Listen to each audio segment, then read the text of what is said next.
Banda gunoh sodir qilsa, gunoh ishni qilsa, Alloh uni jazolaydi. Bir bandani Alloh taolo jazolamadi. Bitta gunoh qildi, ikkita gunoh qildi, uchta gunoh qildi, lekin jazo kelavermadi. Jazo deganda bu banda, bu gumroh banda faqatgina bir moliga yoki joniga zarar yetishini o'ylayapti. Qaytaramiz. Bandadan, mo'min bandadan gunoh sodir bo'lsa, Allohdan jazo keladi. Shu bandani Alloh qancha ko'p yaxshi ko'rsa, qancha yaqin bilsa o'ziga, jazo tezroq keladi. Mo'min bandadan gunoh sodir bo'lsa, agar Alloh shu bandasini o'ziga yaqin olib yaxshi ko'rgan bo'lsa, jazoni tezlab berar ekan. Endi biz aytayotgan bu gumroh banda bitta, ikkita, uchta, 10 ta gunoh qildi, jazo kelavermadi.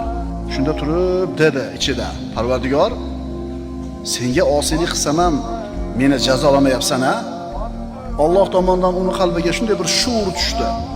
Go'yoki Alloh taolo dedi: "Ey bandam, seni jazolab qo'ydimmi? Sezmadingmi? Menga munojot qilish ne'matidan seni mahrum qilib qo'ydimmi? Menga munojot qila olmay qolding-ku, shu jazo edi, sezmayapsanmi shuni? U jismoniy yoki moliy keladigan jazodan ko'ra og'irroq jazo. Sunnatga xilof ishlaringiz bor. Shularni qilib turib namozga turasiz. Masalan, suvni tikka turib ichdingiz. Tahoratda chola-cholpu qildingiz, namozga turdingiz. Qandaydir namozingizda bir nuqsonni his qilasizmi, yo'qmi? Ha?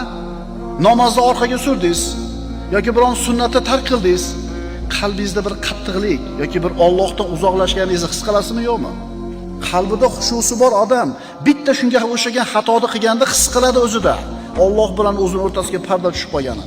Birodar, seni turmushing har qancha zo'r bo'lmasin, topish tutishing har qancha katta bo'lmasin, uy-joying hashamatli bo'lmasin, bularning hammasi seni ko'zingda qadrsiz bo'lib qoladi agar Allohdan uzoqligini his qiladigan bo'lsang.